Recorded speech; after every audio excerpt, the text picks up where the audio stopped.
رسول اللہ صلی اللہ علیہ وسلم کی شادی عرب کی نیک اور طاہرہ خاتون حضرت سیدہ خدیجۃ الکبریٰ رضی اللہ عنہا سے ہوئی۔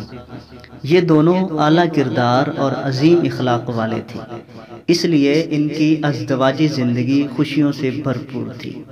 دونوں ایک دوسرے سے بے پناہ محبت کرتے تھے۔ آپ صلی اللہ علیہ وسلم کے دل میں زندگی بھر حضرت سیدہ خدیجۃ الکبریٰ رضی اللہ عنہا کی محبت بسی رہی۔ آپ صلی اللہ علیہ وسلم ان کو بہترین خاتون سمجھتے تھے، ان کا اکثر و بیشتر ذکر فرماتے، ان کے عزیز و اقارب اور سہیلیوں سے حسن سلوک کرتے۔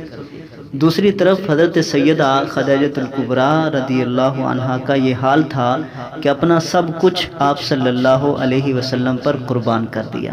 یہ غلط خیال ہے کہ حضرت سیدہ خدیجۃ الکبریٰ رضی اللہ عنہا کے مال نے آپ صلی اللہ علیہ وسلم کی مفلسی ختم کر کے آپ صلی اللہ علیہ وسلم کو مالداری بھی عطا کی تھی۔ رسول اللہ صلی اللہ علیہ وسلم خود خوشحال تاجر اور صاحب مال بن چکے تھے۔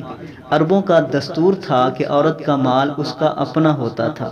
پھر آپ صلی اللہ علیہ وسلم خود اتنے غیور تھے کہ کسی اور کے مال پر تکیہ نہیں کر سکتے تھے۔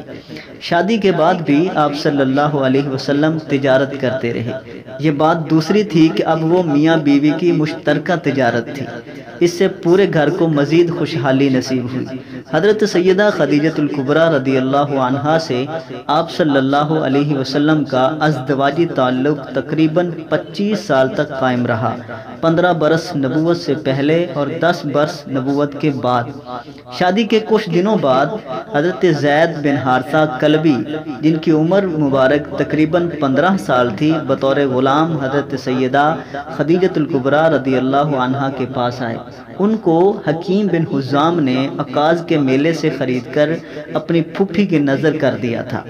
آپ صلی اللہ علیہ وسلم نے حضرت زید کو حضرت خدیجۃ الکبریٰ رضی اللہ عنہ سے مانگ لیا۔ انہوں نے از خود آپ صلی اللہ علیہ وسلم کو ہدیہ کر دیا۔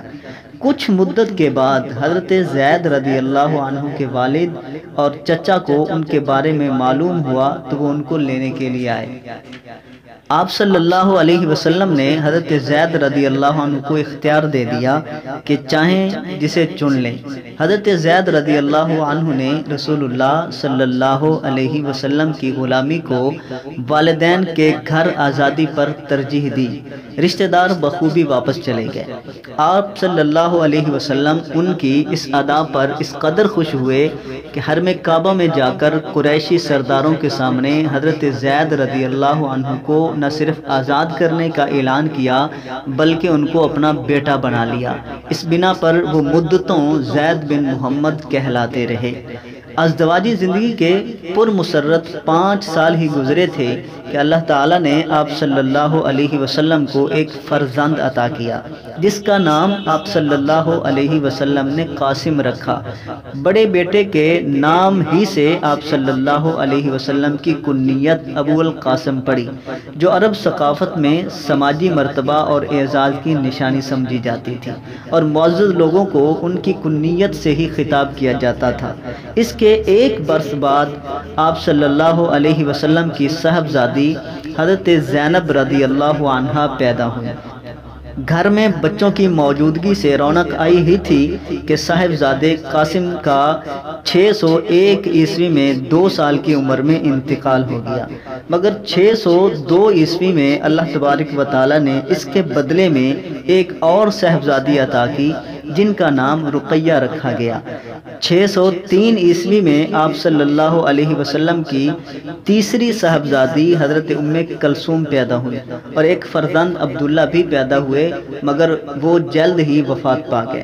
بعض روایات میں آتا ہے کہ آپ صلی اللہ علیہ وسلم کے ایک فرزند طاہر بھی تھے، جن کا نام آپ صلی اللہ علیہ وسلم نے اپنے حقیقی چچا زبیر کے فرزند کے نام پر رکھا تھا۔ ایک اور فرزند طیب پیدا ہونے کا ذکر بھی کیا گیا ہے، لیکن بعض محققین نے طیب و طاہر دونوں کو حضرت عبداللہ بن محمد کا لقب بتایا ہے۔ حضرت سیدہ خدیجہ رضی اللہ عنہا سے آپ صلی اللہ علیہ وسلم کی آخری اولاد حضرت سیدہ فاطمہ الزہرا سلام اللہ علیہا پیدا ہوئی جب آپ صلی اللہ علیہ وسلم کی عمر مبارک 40 سال تھی۔ عام طور پر یہ خیال ہے کہ حضرت سیدہ فاطمہ الزہرا رضی اللہ عنہا نبوت کے سال یعنی 610 عیسوی میں پیدا ہوئی۔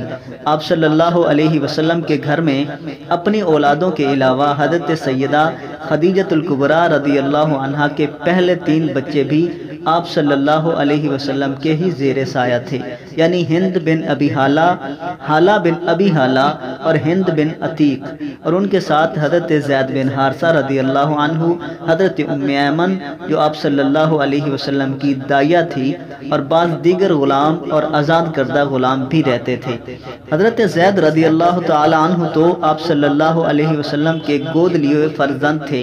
نبوت سے 5-6 سال قبل جب آپ صلی اللہ علیہ وسلم کے چچا ابو طالب کی مالی حالت دگرگوں ہوئی اور مکہ میں قحط و خشک سالی کی بنا پر سخت گرانی پیدا ہو گئی، تو آپ صلی اللہ علیہ وسلم نے اپنے شفیق چچا اور مربی کا بوجھ کم کرنے کے لیے ان کے چھوٹے فرزند حضرت علی رضی اللہ عنہ کو اپنی کفالت میں لے لیا، اور حضرت ابو طالب کی کافی اولادیں تھیں۔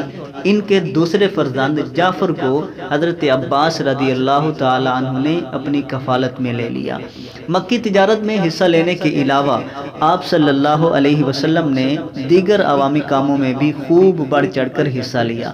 تجارت کی وجہ سے آپ صلی اللہ علیہ وسلم کی دیانت و امانت کی اتنی شہرت ہوئی کہ آپ صلی اللہ علیہ وسلم کو مکہ کے لوگوں نے بالاتفاق الصادق یعنی سچا اور الامین یعنی امانت دار کے خطاب دیے، اور آپ صلی اللہ علیہ وسلم کے گھر میں اپنی رقمیں اور ساز و سامان بطور امانت رکھوانے لگے، جب ضرورت پڑتی لے جاتے، اور آپ صلی اللہ علیہ وسلم کے کردار اور حسن اخلاق کا چرچا ہونے لگا۔